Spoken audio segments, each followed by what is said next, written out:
Hi, I'm Tim Sales. How do you determine what is valuable information? Do all authors have the same value to you? Well, of course the answer is no. Everyone knows the answer is no. But if you were to ask people, what method do you use to determine if what you read or hear is valuable or not? You'll get some pretty goofy answers. I had a lady actually tell me that she determines the validity of what she reads based on whether the information is balanced. Meaning if the author gives credit to both sides of an argument, then she believes that content to be true and valuable. That's pretty goofy because based on her belief, if someone is absolutely certain about their subject, she doesn't trust or value it. Another person claimed that it depends if the website or presenter looked professional. That too is goofy and can lead one down many wrong paths. My former profession was underwater bomb squad. The information we operated on meant life or death. I learned there how to place the correct value on what I read or heard. My desire here with this short clip is to share with you how to determine whose advice to take. The very first thing you need to determine from any author you're reading or listening to is whether you're hearing their belief on the subject or is what you're hearing provable fact. I'm saddened at how people will read a person's belief on a subject and forever operate their life as if the author gave them provable information. I remember a history professor giving the class his religious beliefs as if it was factual. The sad part is there were people who took that professor's belief mostly because he appeared to be an authority to all of us. But the information he gave us on religion was his beliefs only, none of which was provable. That being said, you have to be very careful in reading or listening to statements of so-called facts that mislead you. As an example, I recently read, your odds of making big money in network marketing are lower than winning at gambling in Las Vegas. Well, factually, the highest odds you can get in Las Vegas is the roulette table at slightly under 50-50 odds. So the author's statement is true. But how the author tricked you was by implying that making money in network marketing is based on odds or chance. It's not. It's based on performance. So the whole statistic is actually irrelevant. Had the author actually succeeded in network marketing, he would have known this. The author also tricked you by taking the statistic out of context. The author didn't tell you that no business venture in the world will give you those same 50-50 odds. There is no money-making concept in the world where 50% of the people who try it make big money. So, while his statement sounded factual, it was misleading. But probably the most helpful concept I can teach you is that there are three types of authors of content. Just so you know, my use of the word author includes both written and spoken communication. Here are the three types of authors: those who have never done it, those who have done it and failed, those who have done it and succeeded. Author type number one are authors who have never done what they're writing or talking about. Newspapers, magazines, television writers, and reporters rarely have done what they're writing or talking about. Their information comes from hearsay and as an outsider looking in. Many attorneys, professors, parents, and in-laws give advice on subjects they've never done. The majority of the books at the bookstore are from authors who have never done what they're writing and talking about. They can write or speak about it, but cannot succeed at doing it. Their advice is rarely sound because it's based on invention, another person's information, or hearsay. This problem is compounded when an author simply repeats something they heard from the media. Now there are two layers of people who can't do what it is they're talking about, but think they know something about it. Authors who have never done what it is that they're writing about or who have never succeeded at it cannot possibly place the correct importance on the subject.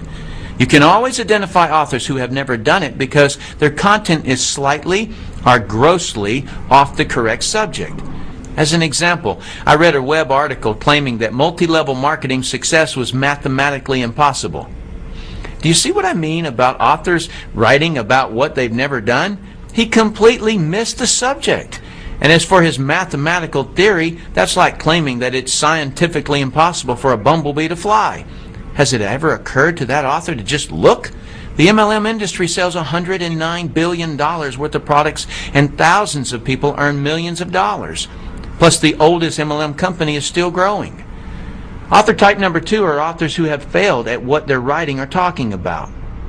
When someone has failed at what they write or talk about, it is common for them to be critical of the subject and those who do it. When someone is critical of something, they are inclined to find fault with it. Why? Because something about the subject is a complete mystery to them, and they feel inadequate. They obviously couldn't figure out some part of it, and they quit before they ever found out. Take, for example, a person who wanted to be a real estate investor but failed at it. He will project his negative experience onto whatever he writes or says about the business. He'll typically write and talk about what's hard, wrong, or dangerous about real estate. Why? Because he never figured it out, and someone who succeeds at it proves his inadequacy on the subject of real estate. His worst nightmare is people succeeding at real estate investing. His negativity may focus on the aspect of real estate investing that caused him to fail, but more than likely he doesn't know why he failed. So he tries to make everything about real estate wrong, including anyone who does real estate. Just a warning, on every subject there are more people that quit at it than people who succeed. So you may find much more negative information about your subject than positive information. Do not take advice from authors who have quit at what they write or talk about. They are resentful and do not want you to succeed where they failed. Others' success only proves their inadequacy. They may claim that they only want to protect you, but in reality, they only want to protect themselves from a sense of failure by preventing you from trying and succeeding. Author type number 3 are authors who have succeeded at what they're writing and talking about. If an author has succeeded at what they are writing or talking about, they are a valuable asset to you, and their advice is worth listening to. They know what is important and what is not important about the subject. If you hear information from author type 1 or 2 that concerns you, ask author type 3 to explain it to you. They will be able to explain things and categorize the information so that it's logical. Please note that there is a vast difference between someone who has been successful at their subject and someone who has been merely educated about it. Just because a person has studied a subject or has been doing the subject for 20 years doesn't mean they can successfully do it. A beautician can study all about hair. That doesn't mean she can cut hair to her client's satisfaction. A psychiatrist may have been able to listen to her teachers and may have been able to read the required textbooks and may have even been able to pass the state board examination on the subject. But can she fix another person's problems? If she can't, don't take her advice. A student who has been educated on a subject has only proven that she can be a successful student.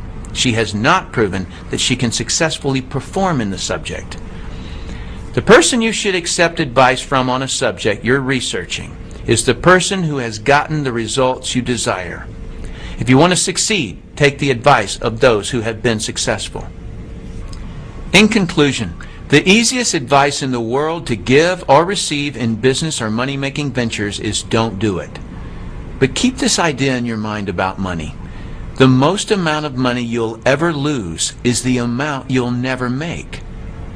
Let's say you're looking at a business where you can make $1 million a year that requires an investment of a few $1,000s. There are people making that amount in the business you're researching, but someone gives you the simple advice of don't do it. So you don't. You may think you saved a few $1,000s, but what you really lost was $1 million a year. The cost of that poor advice you took was way more expensive than the few $1,000s you saved. If you read a website or listen to someone that is recommending you not do a particular business, just ask them for a better alternative where the same return is available. And of course, don't take their advice unless they've succeeded in the business they're recommending. I personally do not have a stake in what you choose to do in network marketing. But being someone who has been financially successful, it's heartbreaking to me how many people are stopped or derailed by some author who doesn't know what they're talking about and shouldn't be giving advice on something they haven't been able to succeed at. Thanks for watching this clip. I hope this information helps you to determine whose advice to take. I'm Tim Sales.